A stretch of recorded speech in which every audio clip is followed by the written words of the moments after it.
La décision de la Cour suprême sur les droits de douane, elle pourrait, c'est pas complètement sûr, mais c'est quand même très probable, rendre demain, donc à 16h heure de Paris, sa décision sur les droits de douane. Imaginons que la Cour suprême les invalide.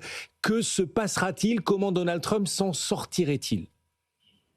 Écoutez, d'abord, Guillaume, il faut rappeler que c'est une loi d'urgence qui avait été utilisée par Donald Trump, une loi de 1977 pour instaurer ces fameux droits de douane massifs et quasi permanents sans le vote du Congrès. Et c'est ça qui pose problème.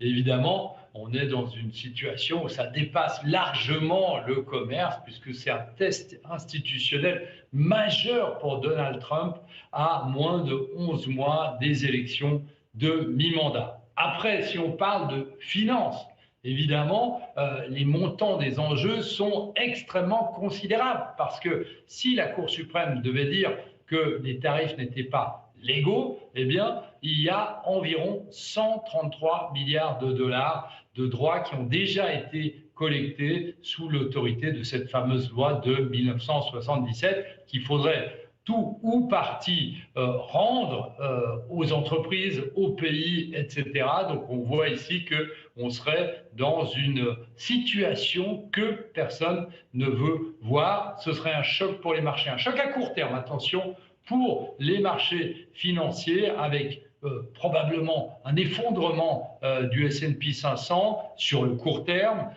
une baisse du dollar et évidemment, eh bien, on serait dans une situation où, concernant les obligations américaines, eh bien, on aurait des anticipations que le gouvernement, pour rembourser une partie ou tous ces 133 milliards de dollars, eh bien, devra émettre de la nouvelle dette. Et ça, c'est le problème, puisqu'on parle beaucoup de la dette américaine qui aujourd'hui est à près de 39 000 milliards de dollars. Alors, de l'autre côté, et je termine là-dessus, eh bien, si la Cour suprême, qui est majoritairement républicaine, devait dire que les tarifs sont légaux, ça ne va pas vraiment éliminer le risque, puisque on va voir que Donald Trump va utiliser cette excuse comme une arme politique et évidemment un risque accru de nouvelles représailles commerciales envers absolument tout le monde, même ceux avec qui il a eu des accords comme l'Union européenne à 15%. Et d'un autre côté, si la Cour suprême, alors